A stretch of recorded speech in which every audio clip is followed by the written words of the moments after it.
Welcome into episode 8 of the Fourth and Whinges podcast with your hosts, Mark and Rob. Good afternoon, Rob. Good evening, should I say? Good evening, Mark. Are you well? I'm very well, thank you. Yes. For Excellent. Tuesday. Recording this on Tuesday, what are we on? 4th? 3rd of August today. We missed the podcast on Sunday. So we're just going to nip on today and do a short podcast. Just kind of, we're going to try and keep it short this week, and just kind of recap the news that's happened this week. Training camp's kind of fully underway now, so we've got a little bit to talk about there, and then we'll kind of lead into what is pre-season coming up, and and then hopefully next week kind of onwards we'll get into a regular slot and a regular swing of things with some kind of regular content and such like moving forward. Sound good? Sounds good to me, mate. Good. So, do you want to kick us off with some of the kind of the news items for this week then that we've had since the last pod? Yeah, actual proper news. I say proper news. Some of it's just been far too long in the making and was always likely to happen. Case in point being Rodgers and the Packers kissing and making up. For me, it's just been a non-story. Ever since draft night, I had my, we were getting excited. I thought it might happen. But since then, it's just dragged on and on and on. And for me, it was only ever going to end with either Rodgers retiring, which I think was always unlikely, as much as he's got other interests, or them kissing and making up. And thankfully, they've not dragged it on any longer and they've kissed and made up. Yeah, it's interesting, isn't it? Because certainly around draft night, I was really excited. I thought something was going to happen, and there was going to be, blockbuster trade that we the likes of which we haven't really seen. So that was really exciting. But then since then, like you say, for me, it sounded a bit like it was just news for the sake of news and filling time. But then you listen to Rodgers. And I kind of almost was believing that he was going to retire. I'm kind of surprised that it's got to where it has, really, and they're prepared to. Both sides seem to be prepared to play this season. Because if I'm reading it right and I understand it right, what they've essentially said is they've waived the final year of his contract. Yeah, it voids after season, doesn't it? After next season, and they're essentially going to reassess at the end of next season and see where both parties want to go. And at that point, I guess if Rodgers doesn't want to play, then he'll be traded because they won't want to miss out on just kind of losing him to free agency the next year. But I don't really know what Rodgers has gained from this, really. I don't really understand what anybody's gained out of it. I'm all a bit confused by it all, to be perfectly honest. Well, I'll give you my thoughts on it, which sure. Very probably incorrect. But I think what the Packers get out of it, they get a happy, in inverted commas, Aaron Rodgers. In fact, I'm not sure they do get a happy Aaron Rodgers, but I'm not sure you want a happy Aaron Rodgers. You didn't have a happy Aaron Rodgers last season when they drafted Jordan Love and he ended up being the league MVP. He seems to work better when he's got something wrangling him and getting at him. So I think they get that. They get another season of it. That's not up for question. There's no drama with that. It gives Jordan Love another season to develop if that's indeed who they see taking over, or it gives them time to evaluate this college crop or look at free agents or trades or whatever. So I think it gives them that certainty. I think Aaron Rodgers quite likes it to be about himself a little bit. I think what he's got now, he's got a little bit of power there, I think, that he didn't have before. So I think you see that with the trade that they made for Randall Cobb.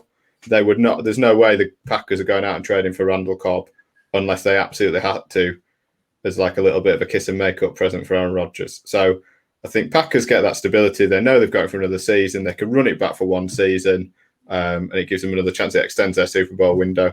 Rodgers gets a bit of power. He's playing football. He's getting paid. I think he always wants to play football and get paid. I think what he's gained, though, is, like you've just said there, end of next season, he can almost pick his destination a bit like Brady did last time round. That's how I'm reading it. Yeah, and I think, and I guess that does make sense. But I think if I'm Rodgers, I want out this season, and I guess he, from what I've listened to on other podcasts, I think what they've said there is that there isn't really any player power there. He doesn't have enough power at the moment to demand a trade, does he? Because essentially, leverage, really. If he doesn't turn up, he loses $50,000 a day.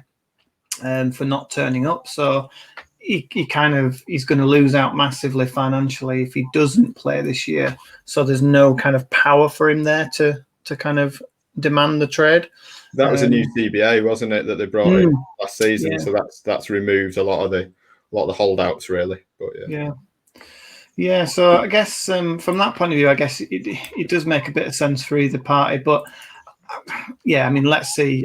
If I'm a Packers fan, I'm still really unhappy about the whole situation because you're not telling me that in 2022 you're in a better situation for not having Rodgers and having You're definitely not, but you've got another season where you're not going to have him, so you can at least plan ahead a bit further. I know they took Love, and if they like what they see, then great. But the problem with having the problem with having Rodgers play this year is that you're going to win X number of games. So if you're planning on taking a quarterback next year, you're not in a good situation. Whereas if you forced him to sit out this year or you don't play him this year, then at least you're going to be picking higher in the draft, in theory.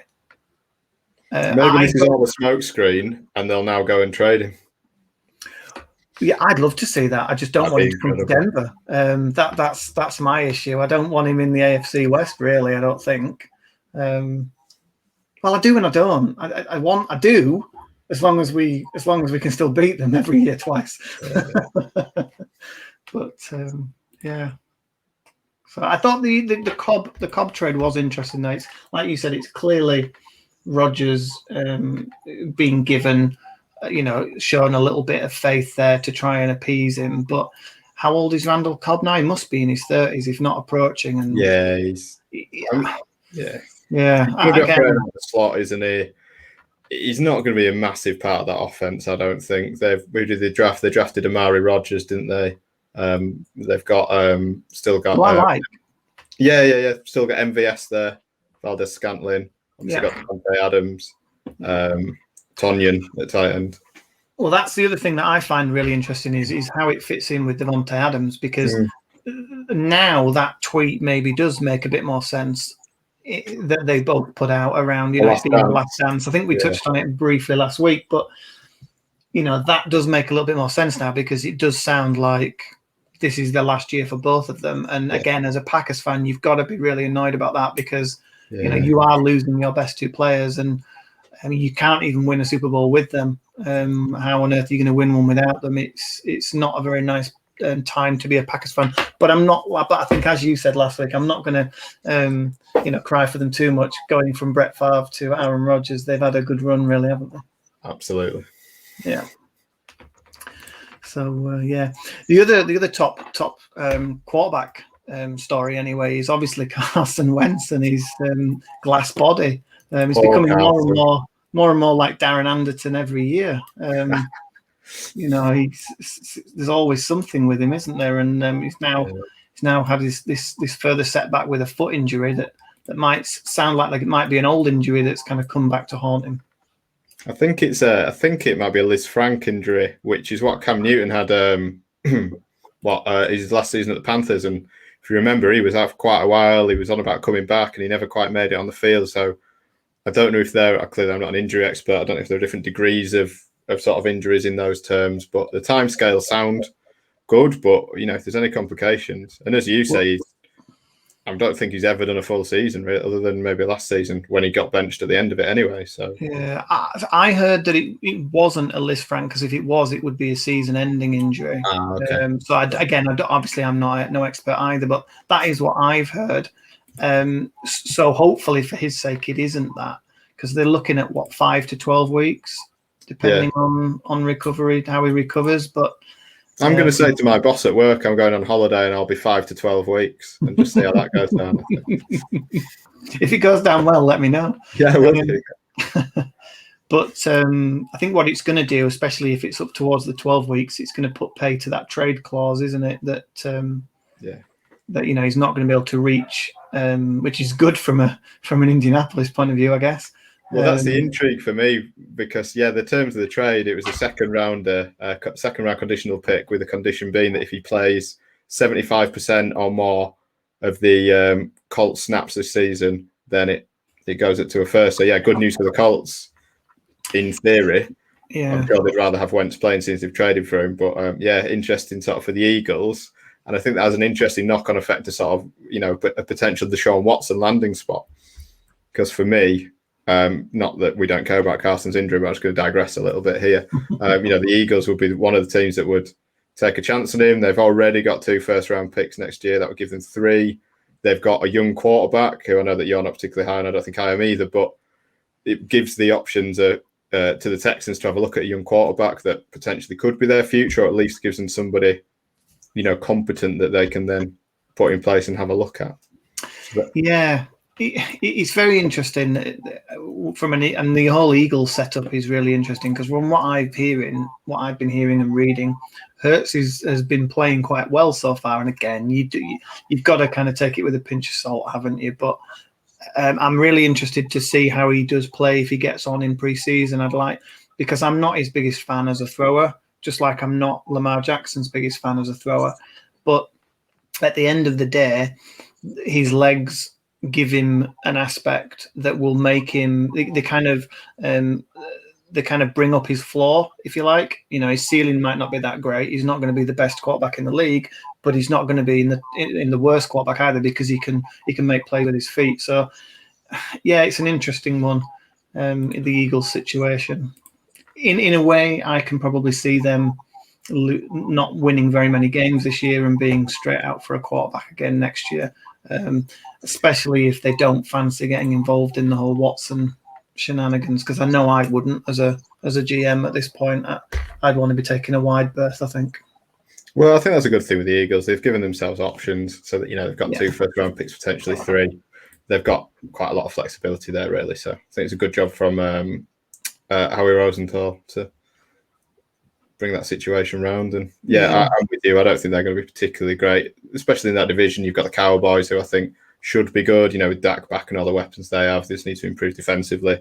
Redskins, nearly. Football team, I think that they scraped the playoffs, but they now in theory have a quarterback, a competent quarterback. I do like Ryan Fitzpatrick for all his I can't wait to see. Yeah, it's going to be great.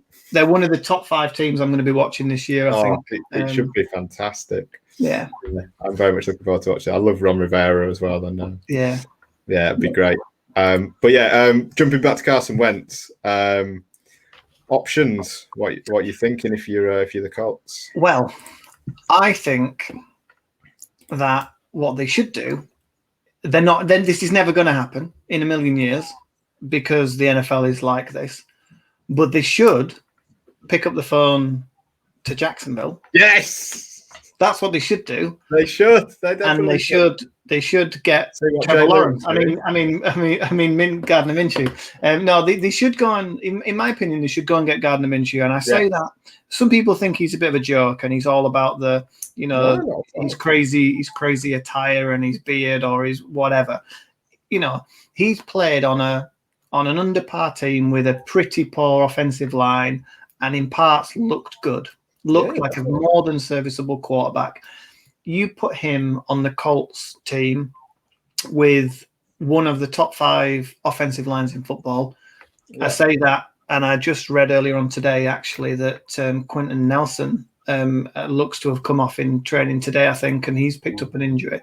Right. And it doesn't look good. He's in a boot and everything. So that might end up not being good for Indy as well. But I think, I'd love to see Gardner Minshew in that Indianapolis team behind that offensive line with, albeit they haven't got fantastic array of wide receivers and tight ends, but they do have, as I say, a starting point with a good offensive line. And I think, definitely, it's not like he was throwing to superstars in Jacksonville either. He did a more than serviceable job, and I think he could certainly do a job, and I think he's better than anything they have now. The whole divisional thing, I think, will stop that from happening. I don't think the Jags will want to move him on to a team in the division. So sadly, I don't think it will happen. But that's what I'd be pressing for if I was. I absolutely love it.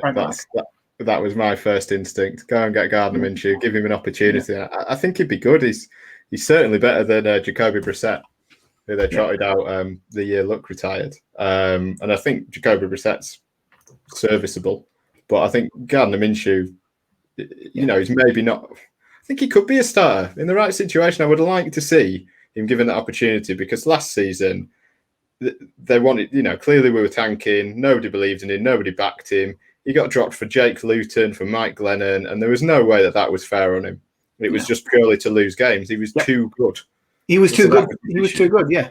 So I would like him to be supported, to have a coaching staff that has brought him in, that believes in him, to have a good surrounding cast. I think he could certainly be a decent star.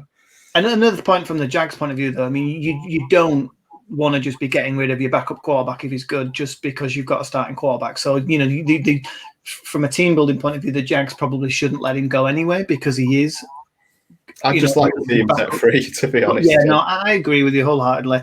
I think the only other place I would look, really, if I'm the Colts, is I'm quite a big, well, I'm not a big fan, but I'm a fan of Marcus Mariota, and I also think he should be a starting quarterback in this league. Yeah.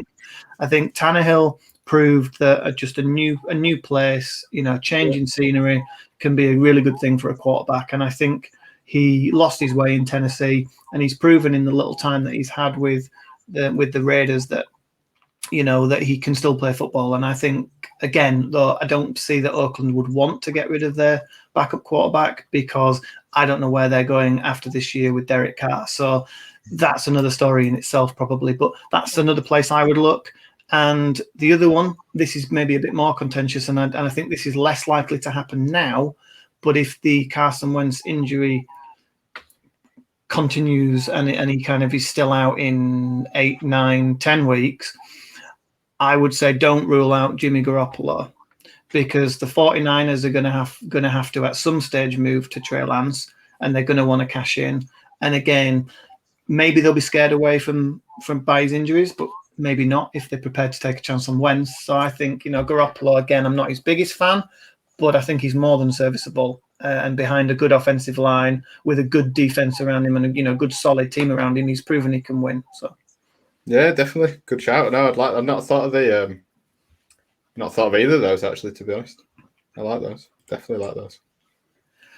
I don't think there's anything, you know, in terms of their backup quarterbacks. I just don't. I don't see it. So they've got Jacob Eason, who they took last year, didn't they, in the draft? They've got Sam Erlinger, who they took this year. They've signed Brett Hundley off the street, who just struggled massively when he played for the Packers the other year. Yeah. He's spent time at Arizona as well. And he's not a quarterback. He's a camp arm, I think, if anything, just to sort of give him another body. I'd go and get Colin Kaepernick, but we won't go there. Now that would be interesting. That would be interesting.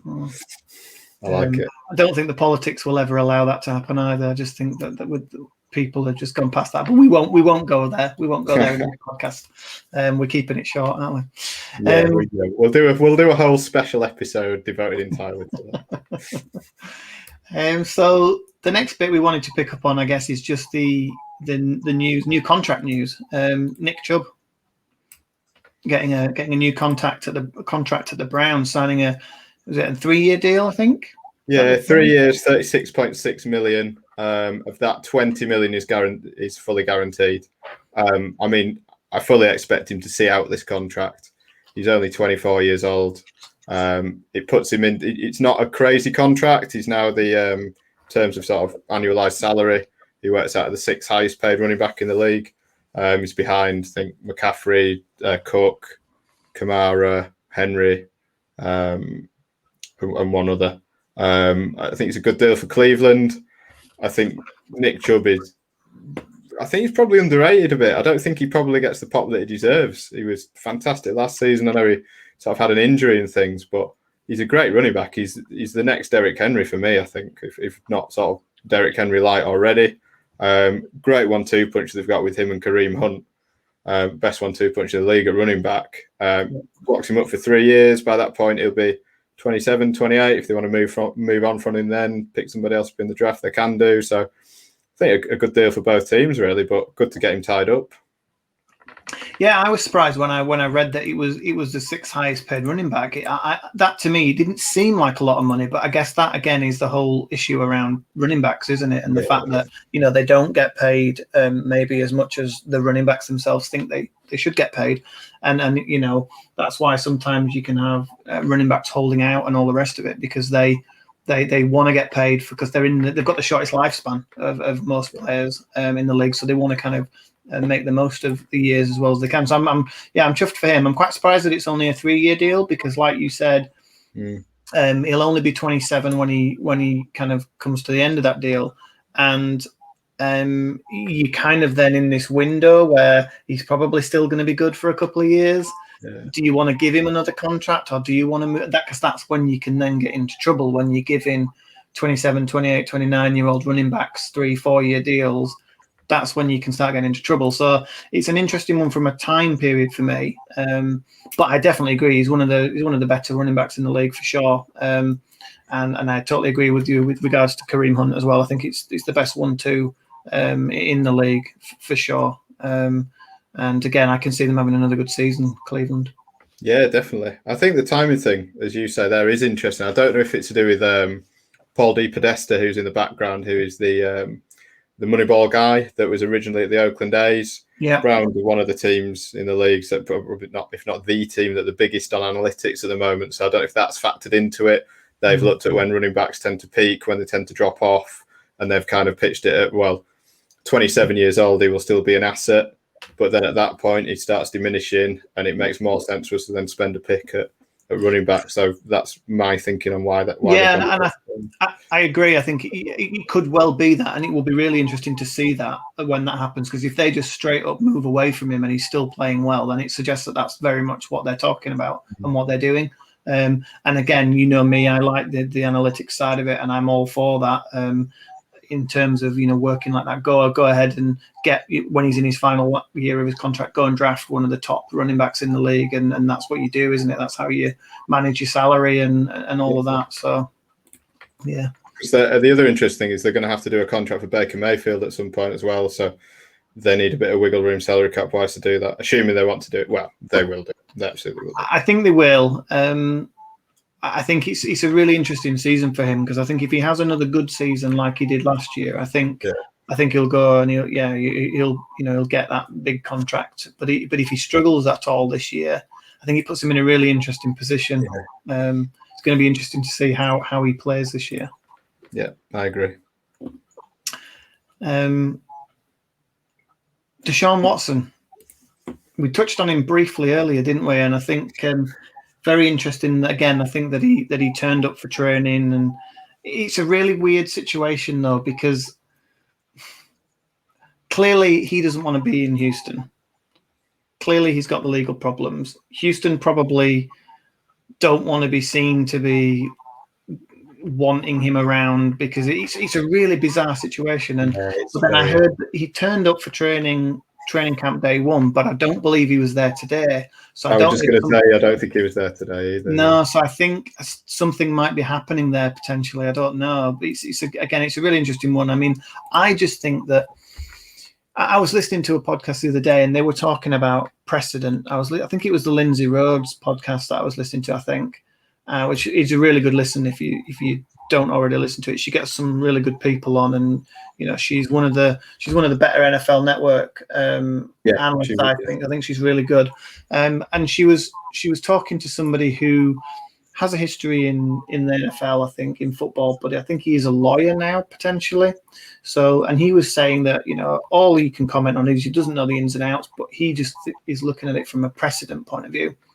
And you look at people like Ray Rice and Ben Roethlisberger and others who have had incidents, shall we say, with women, and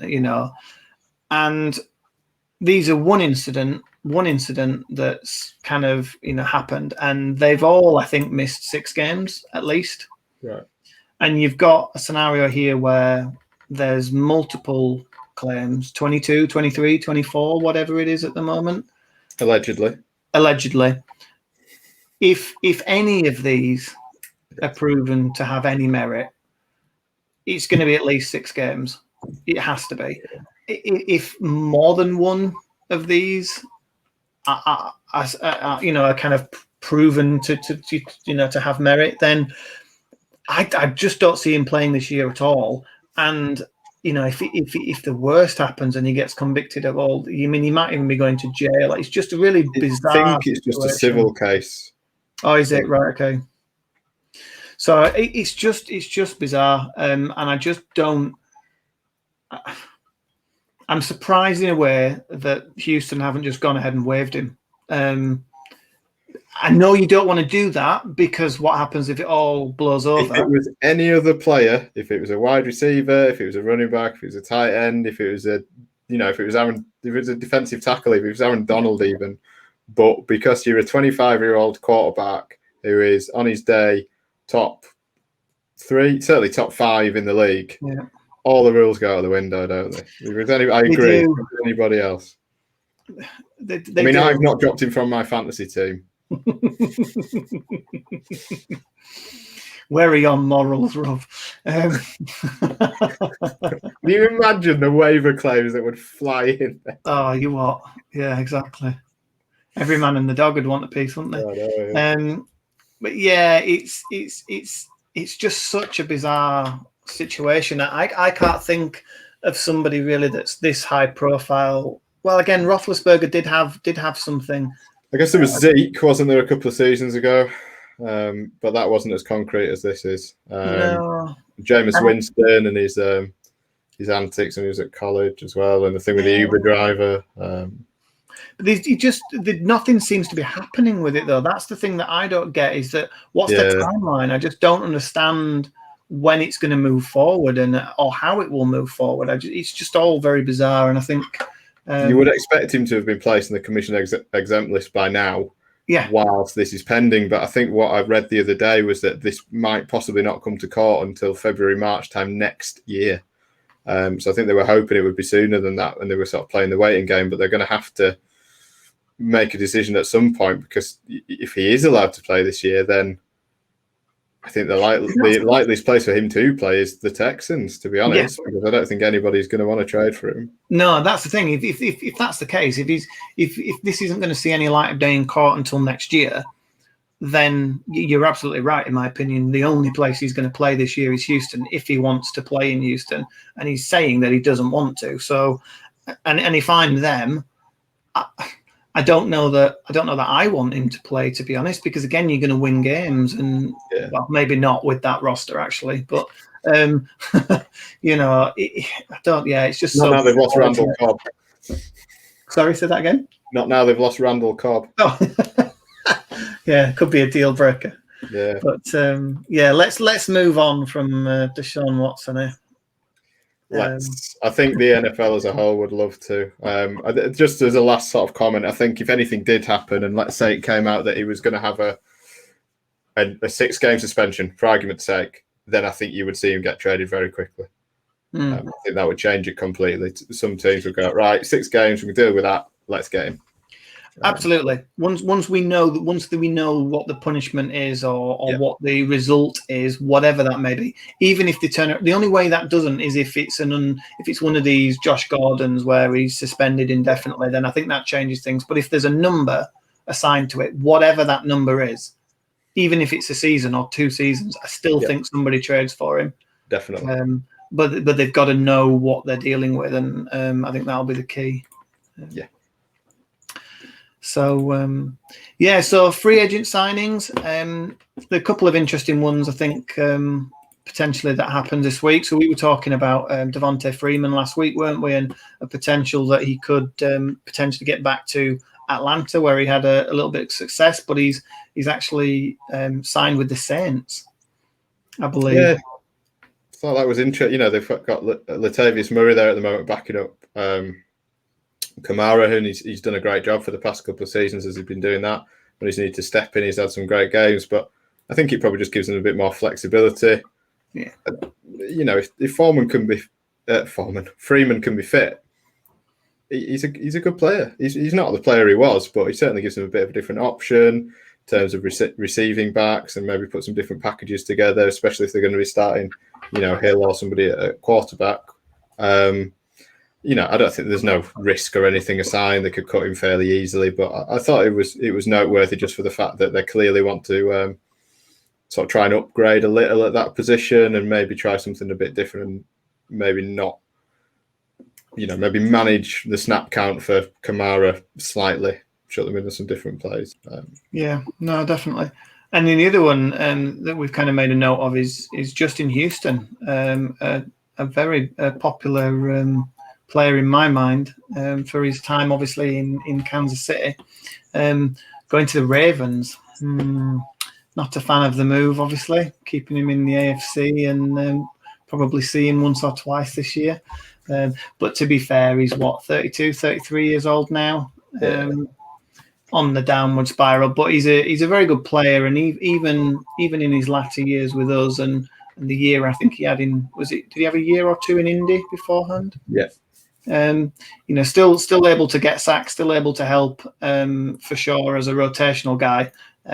Somebody I would welcome back on a reduced salary at the Chiefs, to be perfectly honest. I think he's a good professional as well, and all the rest of it. So an interesting little signing from them, and just another kind of defender to add to the mix in Baltimore. They've got a lot of players.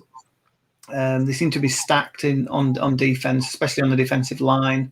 Enables them to kind of rotate and play all this kind of weird and wonderful kind of alignments that they like to play with. Kind of one person with a hand down one play, then you've got four players with a hand on the ground. It makes for interesting play on defense for them. I do think they possibly did need something at sort of a defensive end or at linebacker, whichever position you want to put them in. They lost Matthew Judon in free agency to the Patriots. They lost Ngakoue to the Oakland Raiders. I think they did need to bring somebody else in. They've obviously still got Calais Campbell in through the door, but yeah, just that veteran presence, and they always seem to step up a notch when they sign for the Ravens. I think he'll do well in that offense, in that defense, because I think it allows and it makes for for people the way that they kind of run that defense. I think it makes people look better than they actually are. Matthew Judon is not necessarily the best defensive end in the league, not by a long shot, but there was a couple of seasons ago where he had, he was in top 5 in sacks, I think, and stuff like that. So I think he'll get his opportunities, and I think he'll get his sacks, and probably look good doing it. So, yeah.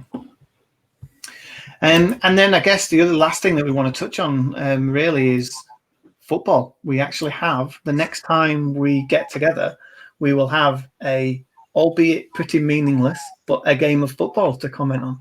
The Hall of Fame game kicks off on Thursday night. So it's football, Mark, but not as we know it. Exactly. So the Hall of Fame game, notoriously poor, because it's literally the first time anyone has kind of put on the pads for a number of months. Maybe the first series will be worth watching, but we might get one series of Roethlisberger and one series of Dak, and that'll be absolutely it as a max. We might get one snap each. I'll be surprised if Prescott even plays, to be honest. I think he's still potentially nursing some injuries, isn't he? So I'm going to be pretty surprised if he plays. But I just can't wait for football, just to be able to watch it. I love it, because to me this just says that the season's starting. Yeah. It's at Canton. It's got the Hall of Fame induction going on. You've got actual proper football. No matter what it is, you've got actual proper football, and it's back. It's Thursday night. It's absolutely pointless, but football is back. Absolutely. And that will mean we can, critique that game and pull it apart and play by play next week. So look out for that. Maybe we should live stream it, actually. And we can, Oh my God, can you imagine? 3:00 in the morning on Friday morning, just live streaming the Hall of Fame game. Wow. What's my life come to? yeah, we've gone wrong somewhere. But yeah, so that's kind of what we wanted to touch on this week. I haven't really got a whinge of the week this week, I don't think. It's my turn, wasn't it? I haven't really given it any thought, I'll be honest. I can expand on my whinge of the week from last week. Feel free. Oh, I mean, still Cole Beasley. What are you playing at? I will only, I will only treat COVID when I've got COVID. If somebody offered you a vaccine, if somebody offered you a jab and said, right, you have this, you will never have any lower leg injuries ever again, would you take it? Or would you go, oh no, wait a minute, I'd like my leg to be snapped in two, then I'll treat it? You wouldn't, would you? Not only that, but it reduces the risk of not only you snapping your leg in half, but all of your teammates snapping your leg in half. Think about that, you absolute whatever. I can't think of a word that isn't an expletive, but yeah. I think. Well, I've heard. I was reading the other day that the kind of the stance that the NFL has taken is clearly making an impression, because I think the numbers are up and they continue to rise. And I think come season start, I think we'll probably see a situation where 85-90% of all the teams are vaccinated, and if not higher. And I think that's obviously a good thing. That's where they want and where they need it to be, really, and where it should be. And I think just in general, I think America are creeping up now. I think I heard that at least 70% of the country now has had one vaccine at least. So it's a mark improvement from kind of 2 or 3 months ago. So I think the other interesting thing that I did see this week was that Kellen Mond had tested positive for COVID-19. So now Kirk Cousins has had to isolate, and their other backup quarterback, I forget his name, but obviously that says to me that those two aren't vaccinated. So if Kirk Cousins isn't vaccinated, could be a situation in the season where, we don't know if Kellen Mond is or isn't. We just know he's tested positive, but we certainly know that Kirk Cousins isn't. So I've seen some really strong words from Mike Zimmer this week on it. Just basically telling his players, this is why you need to get it. This is it's just pre-season, but it will have messed up their plans. They're now signing people off the street, so you're going to see a lot of coaches get like this. If any, the more this happens. Well, I think that's the interesting part of this, isn't it? It's that whole situation. It's the knock-on effect of somebody getting it, because you can have a situation where, and this is, I think, why the non-superstars are not going to be able to get away with it at all, because. If can you imagine in a situation if that was kind of throughout the season and your backup, your number 3 quarterback gets COVID, and all of a sudden your starting quarterback has to be sat because he's not vaccinated or whatever. That's when Kendall Hinton starting last year, didn't we, for the Broncos when their whole quarterback room got taken out. Exactly. That's the risk, I think, of this season. It's not that games for me will be lost or that. Or we won't play them. It's who will be taking part in those games, and that's the thing that will be affected. I think the most. But so that kind of about wraps it up, really. We wanted to do a short podcast. We've managed 38 minutes. I think that's our shortest podcast to date. So we'll leave it there, and we will we'll look to. Do a session. Do the next one, beginning of next week, maybe after we've had a chance to digest the Hall of Fame game. Cannot wait. Right. So on that note, we'll say goodbye. It's goodbye from me. It's goodbye from me. See you next time. Take care, guys. We'll speak to you later. Bye bye.